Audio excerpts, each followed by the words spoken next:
My wife and I have been together for 29 years, married for 26 of those.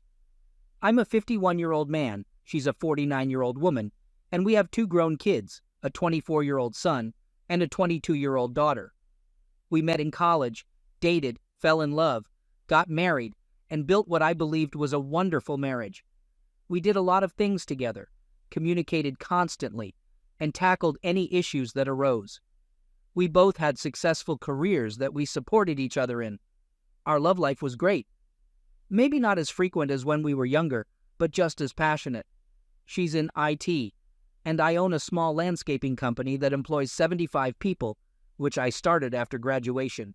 She's been working from home a lot since COVID, and we've been discussing me stepping back from the day-to-day operations and her going part-time so we can spend more time together and travel, especially now that the kids are established. Looking back, there were none of the red flags I've read so much about. No strange texting habits, no guarding her phone, no changes in her wardrobe, no unusual behavior, no nights out with colleagues from work.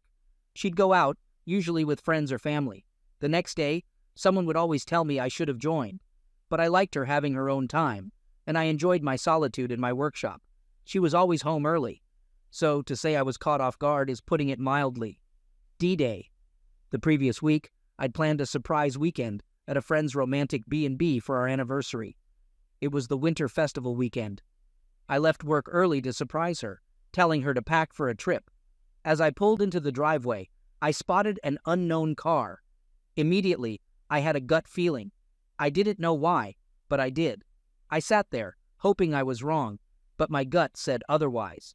I sat there, contemplating my next move. Should I leave and confront her later? Pretend I didn't see anything?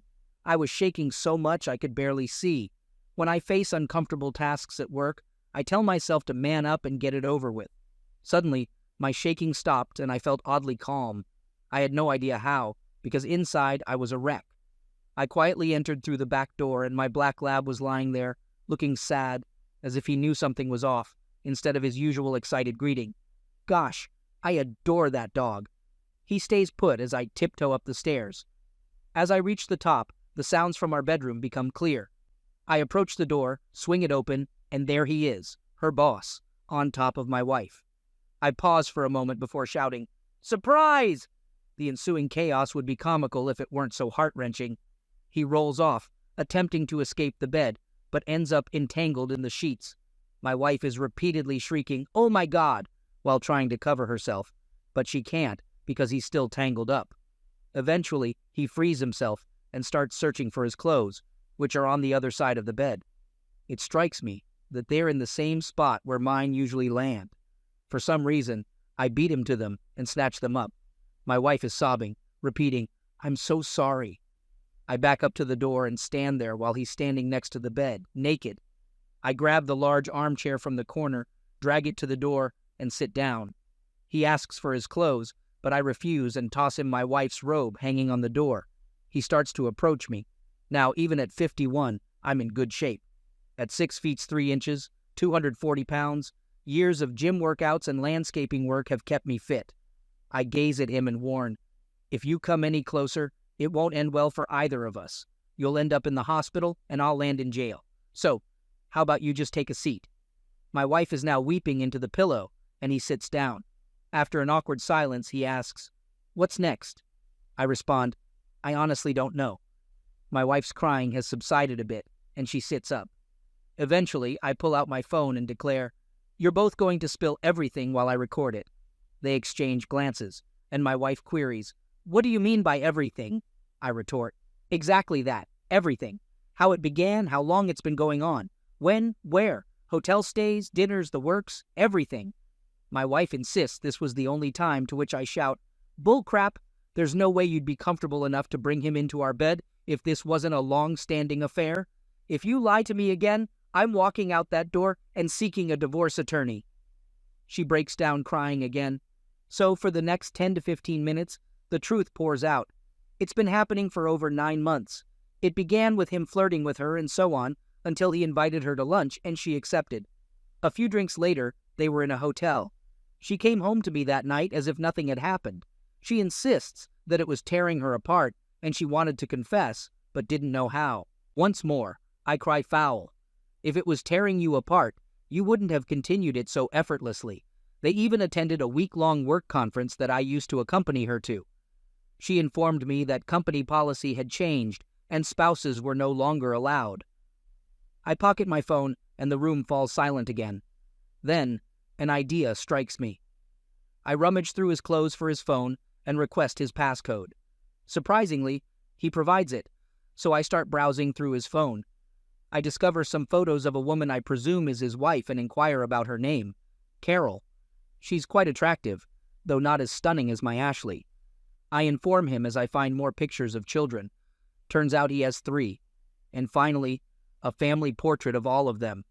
I hold up the phone and remark, "A lovely family. Why would you risk it all for a fling with my wife?" His response, "What do you mean risk it all?" Me, "You genuinely believe Carol won't find out?" Him, "How would she find out?" Me, "I'm about to call her right this moment." He stands up and protests, "No, you can't." My wife shrieks, "Please don't do this to him." I snap, "Don't do this to him. You've shattered me, our family, our friends, our future, and my heart." "And you're concerned about his well-being?" I'm trembling again, trying to hide my tears, but I can't keep it together any longer. I slump back into the chair and start weeping. She attempts to approach me, but I glare at her and command, "Keep your distance." After a bit, I regain my composure and glance at his phone again. He pleads once more, "Please, I'm begging you. I promise I'll tell her." "Sure you will," I retort. He stands there, begging me not to, as I locate her number, and decide a FaceTime call would be even more impactful. She picks up, and looking puzzled, asks, "Who are you? Is my husband all right?" He's fine for now, but that's about to change. I switch the camera to show him standing there in my wife's robe. I state, "I believe you're familiar with this man. The room he's in is my bedroom. The floral robe he's sporting belongs to this woman." As I swivel the phone to capture my wife, who's attempting to hide under the sheets. But it's too late. That's my wife, and I arrived home early today to find them in bed together.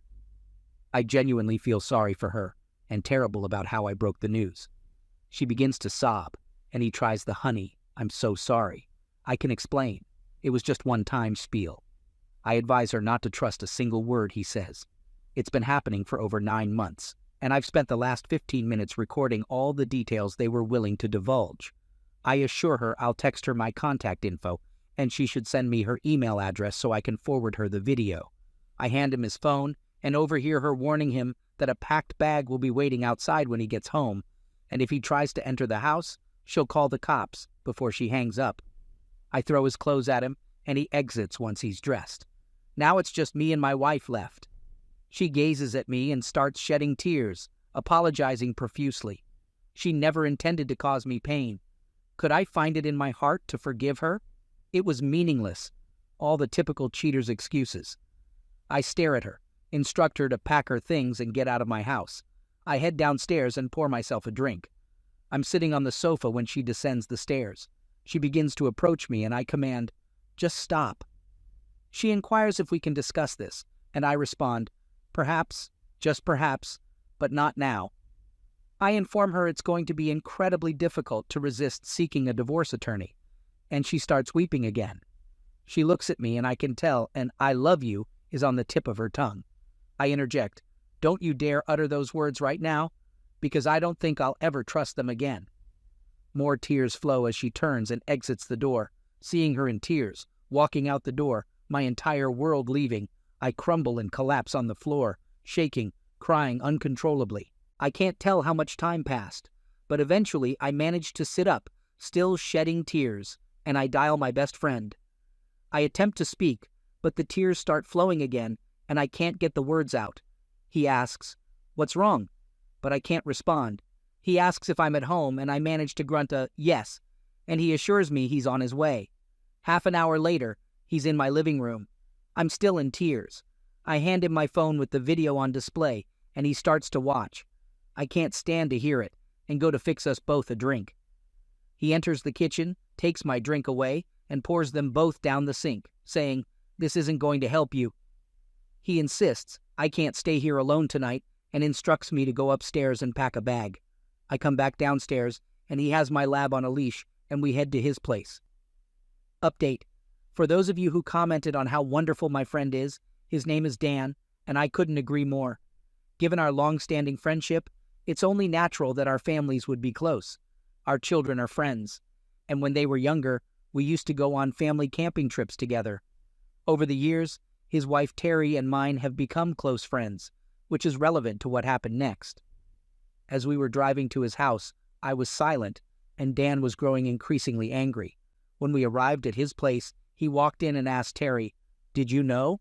She responded with a confused, "No, what?" He raised his voice and asked again, "Did you know?" I intervened, telling him to calm down and reminding him that this wasn't her fault. He realized he was out of line and apologized to Terry with a hug. Now utterly bewildered, Terry was handed my phone by Dan, who said, "Show her." I took my dog outside, not wanting to hear it again. When it was over, Terry came outside in tears and gave me a long, comforting hug. She took my hand, and we went back inside. The three of us spent the next hour or so talking and crying and talking, all the while my phone was buzzing nonstop. As you might have guessed, it was my wife. I disregard the calls and erase the texts without even glancing at them. Then my son rings up. He's curious about what's happening. His mom is at his place with his wife, claiming I kicked her out. I ask him, "Did she tell you why?" He responds, "No." I tell him, "Hand her the phone, she needs to explain." He asks why, and I tell him I'll send him the video if she doesn't, and then I hang up. About 10 minutes later, my son calls back, sobbing. All he can stutter out is a series of WTF. I switch from being upset to being a comforting dad, reassuring him that it's going to be all right and that none of this is his fault. He calms down and checks if I'm okay, to which I respond with a tearful, "Of course not." He finally tells me that his mom will be staying the night and quickly ends the call. My phone rings again.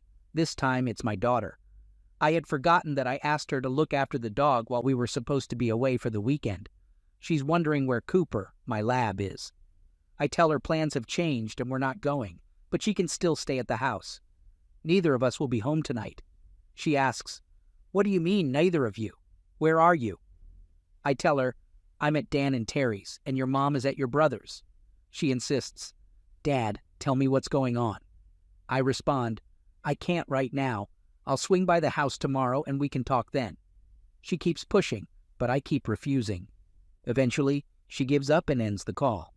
I know exactly where the next call is going to be. Then I ping my son, giving him a heads up about an imminent call. Next, I dial my wife, asking her if she's ready to spill the beans to our daughter or if the task falls on me. Her response is nothing but a fresh wave of tears. I disconnect the call. After a half hour, there's a knock at the door. Dan lets my daughter in. Seeing me in tears, she rushes to me, and we both break down in a tight embrace. She's unaware of the reason behind our emotional outburst. When we manage to regain some composure, I call my wife again, letting her know that our daughter is with me, and once again, I ask if she's ready to break the news, or should I put her on speaker. My daughter chimes in, asking her mom to clarify what she's supposed to reveal, but all she hears is more crying. So, I decide to step up, ending the call without revealing any details. I then drop the bombshell. I found out today that her mother has been having an affair for the past 9 months. Just when I thought my pain couldn't intensify, the look of hurt on my little girl's face brings me to my knees. She's shaking, too shocked to even cry. I'm on the floor, a sobbing wreck, immobilized. I feel like I've let her down when she needed me the most. I couldn't even muster the strength to move. Terry, with tears in her eyes, rushes over to comfort her, promising her that things will eventually be okay. Dan is also shedding tears. Like I mentioned, our families are tight-knit. She finally releases this heart-wrenching cry that I know will haunt me forever, even if I live to be a century old. I finally gather myself and go to embrace them both. We all eventually find our way to the couch, lost for words. I ask my daughter if she's going to be all right. She looks at me and says, "Dad, don't fret about me. Are you going to pull through?" I manage to croak out, "I'll cope." She asks if she can take Cooper with her to the house and if her fiancé Tim can come stay there. Naturally, I agree. I'm relieved she won't be alone after she leaves. Terry is livid, saying, "I can't believe she did this," and proceeds to call her every name under the sun. She calms down and grabs her phone, saying she's going to call her, looking at me, expecting me to object. I tell her, go ahead, but put it on speaker. So she calls, exchanging small talk and so on. Finally, she tells her that Mike, that's me, called Dan in tears after she left the house, and now I'm staying there. She, Terry, knows everything. Again, more crying. Terry just lets loose, yelling at her. What were you thinking? How could you? Why didn't you come talk to me before you started down this path? If something was lacking, why didn't you talk to Mike? You know how understanding he is. Do you have any idea how many people you've hurt? Darlene, our daughter, just left here. I can't even begin to describe the look on her face when Mike told her, Dan and I will never be able to see you in the same light again. How could you be so damn self-centered? Just more sobbing on the other end, repeating how remorseful she is. Terry doesn't end the call, just listens to her weep. After a moment or so, I ask Terry to hand me the phone. Ashley? No answer. I call her name again. Ashley? She finally responds, Yes, babe. I retort, You've lost the right to call me that. More sobbing from her end. I just want to know, what are you truly sorry for? If I hadn't come home early, would you have realized the gravity of your actions? Or would you have slept with your boss once we returned from our trip? More crying. You're not really sorry for all the people you've hurt, including your boss's family. You're just sorry you got caught. I end the call. Dan, Terry, and I chat a bit more while my phone continues to buzz incessantly. I finally attempt to sleep, but to no avail. In the morning, I ask Dan to drive me home, give Terry a hug, and express how much they both mean to me. I tell Dan I plan to head to my cabin for some solitude. He agrees that it's a wise move. As we're driving, I notice that amidst the flurry of notifications on my phone, there's one message from my wife's boss's wife expressing her gratitude for the revelation and providing her email address. I forward the video and offer her the chance to reach out if she needs to unload. It might be beneficial for both of us. I pack up quietly, careful not to disturb Darlene and Tim. As I'm loading up the truck, I pick up a couple of my .22 rifles. Dan questions my actions, and I explain, I usually do some target practice up there. Not this time, he counters, confiscating them. Cooper hops in and off we go. Upon arrival, about 2.5 hours later, I get the place opened up and start a fire in the fireplace. Cooper and I take a stroll in the woods. It's somewhat soothing, but not entirely. My son rings to check up on me, and I inform him of my whereabouts. I tell him if his mother wants to stay at the house, that's fine, but she needs to clear out before I return. He agrees. After our walk, Cooper dozes off by the fireplace, and I head out to chop some firewood. It's a great workout and surprisingly therapeutic. With each axe swing, I alternate between envisioning my wife's face and her boss's. I stay put Saturday, Sunday, and Monday. On Monday, I start making calls, first to my office, letting them know I'll be out for a bit, but can be contacted for emergencies. Next, I call my go-to attorney for any company-related legal issues, who recommends a divorce lawyer. Thursday, I've got a meeting with a lawyer I've contacted. Then, I'm on the phone with the bank, putting a hold on our shared accounts. Next up, credit cards, canceling them all and asking for new ones to be sent out. Being alone in the woods has given me some clarity about my next steps. I find myself trembling again, questioning whether I'm really going to go through with this or try to salvage our marriage. After I get home, I find this subreddit and start reading other people's stories. It helps, but only a little.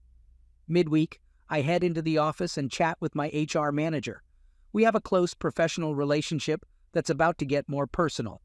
I spill the beans and ask for advice on how to approach their company. She advises me to talk to my lawyer before I do anything. She asks if I'm going to get tested. She recommends someone and also says I should see my doctor for an STD check. I make calls to both and set up appointments for Thursday. I meet with my now lawyer, show her the video. This time, I can actually listen. She starts shaking her head and says, "Why do people do such stupid things?" Turns out, she has absolutely no tolerance for cheaters. Her husband cheated on her and dragged her through hell, so much so that she changed her practice and became a divorce attorney. She reassures me that everything will be okay, and I sign a contract with her. I ask about telling the wives and the boss's HR, and she says we should wait. In the meantime, I've had a meeting with my wife. She's taken refuge at our son's place. At least, she's wise enough to understand that I need some space and wasn't at the house when I returned. I've been crashing on the couch because I can't bear to step foot in our bedroom. When I need to grab stuff, I try to get as much as possible to minimize the number of times I have to enter that room. Thanks for sticking with me this far. It took an eternity to type this out. Writing about my daughter had me in tears for several hours. I'll provide another update next week. Update. Once again, I want to express my deep gratitude for all the advice and support I've received from this community. I'm indebted to each and every one of you in a way I can never repay. All I can do is say thank you and try to respond to all the comments. The support and encouragement have been incredibly helpful. Many of you have commented on the strength I showed during the confrontation, but right now, I feel anything but strong. I'm just going through the motions. All the advice has been excellent and is helping me move forward. Secondly, the reason for this post and my original one was because I was seeking help. Trust me, there was plenty. Given the reason my first post was removed, I was told it was because it had too much storytelling and not enough requests for support. I'll try to keep this brief, but I believe details are important. I'm starting to accept that there's likely no coming back from this, and I'm 99% certain of what my decision will be. Yet, I can't shake the thought that I'll be discarding 29 years of our shared life. Even now, I can't bring myself to type X and still refer to her as my wife. What's wrong with me? Help. On D-Day, she ended up at our son's place with his wife. He called, puzzled about what was going on and why I'd kicked his mom out. I told him she needed to tell him or I would. He knew I'd gone to my best friend's house. My daughter, who was supposed to be dog-sitting, came home to find no dog. Eventually, she showed up at my friend's place, wanting to know what was wrong. I told her. The pain on her face was worse than catching my wife in bed with her boss, and it devastated me. She left with the dog to our house and had her fiancé come over. On Saturday morning, I told my friend I was going to spend a few days at the cabin. Could he drop me home? He agreed it was a good idea. So I packed up, took the dog, and spent some time at the cabin, walking in the woods with the dog and splitting firewood. It was a good workout and therapeutic. I stayed there until Saturday, then drove home. On Monday, I started making phone calls to the bank, credit card companies, and a lawyer I use for company matters. He recommended someone, whom I called and met on Thursday. I played her the recording. She was extremely confident, and I hired her. I asked about informing my wife's boss and HR department, and she suggested we hold off. I'm home now, sleeping on the couch. I can't bring myself to go into the bedroom except for clothes. On Friday, my son called to tell me his mom couldn't stay there anymore. It was causing strain for him and his wife. Could she come home? I hadn't spoken to my wife since D-Day. I reluctantly agreed. She returned on Saturday. I went back to the cabin. It was freezing, but I managed. On Monday, I went straight to the office. The people there love my dog, and he gets spoiled. I finally went home on Monday night. When I saw my wife, all I could see was the image of her in bed with her boss on D-Day. I don't think I'll ever get past that. Any suggestions? We didn't speak. I changed and went to my basement office to keep busy. Eventually, I watched TV in the basement. She came downstairs and asked if we could talk about this. I told her I wasn't ready yet and asked her to leave me alone. While she was there, I fell asleep in the recliner, woke up early, went to the gym, showered there, and went to work. My routine is to go home late for the rest of the week. On Friday, my HR manager checks in on me. I fill her in on the recent events and my therapist visit. She suggests that I should stop sleeping on couches and chairs and buy a new bed. I think it's a fantastic idea.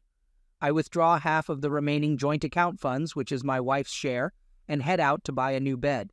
The delivery is scheduled for Saturday.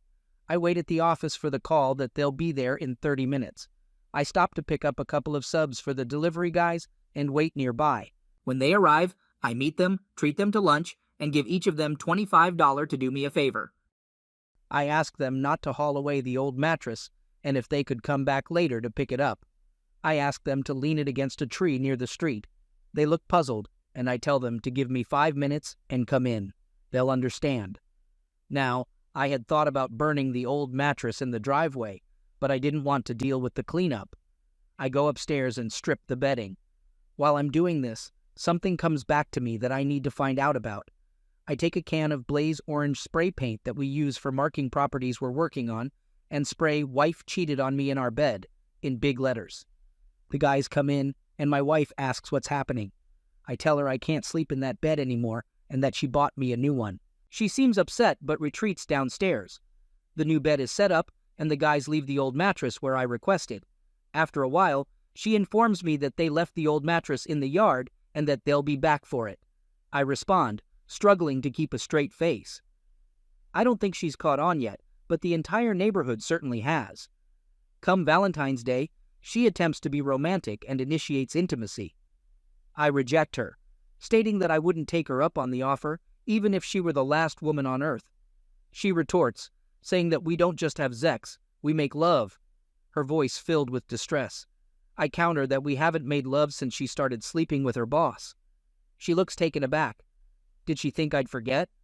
I'm utterly baffled by her thought process. I decide it's as good a time as any to have a discussion and ask her to sit down in the living room. I ask her what she wants to do.